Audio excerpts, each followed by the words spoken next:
Sorry, late হয়ে গেল। সমস্যা নেই। ও বন্ধু, সামনের মাসে আমি আর রিদন তো বিদেশ চলে যাচ্ছি। কি সত্য নাকি? হুম। 1 মিনিট, আমার কল আছে। ওকে।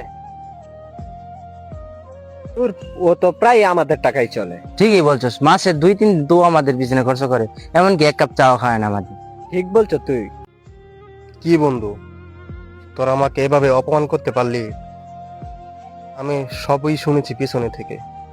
তোরা বিদেশ চলে যাবি, তোরা বেকার থাকবি না, চাকরি করবি, সেজন্য এভাবে আমাকে অপমান করলি। ঠিক আছে বন্ধু, তোদের সাথে আমি আর চলতে পারবো না। তোরা এখন বাইরে চলে যাবি, তোদের এখন টাকা হবে। আমি বেকার মানুষ, কি করব তোদের সাথে থেকে? ঠিক আছে।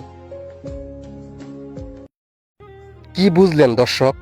দুনিয়ায় টাকাই সব। টাকা হলে পরিবার, বন্ধু, আত্মীয় স্বজন, পাড়া প্রতিবেশী সবার কাছে মূল্য পাবেন। অতএব টাকা কামান, তাহলে মুখোশধারী বেঈমানদের চিনতে পারবেন।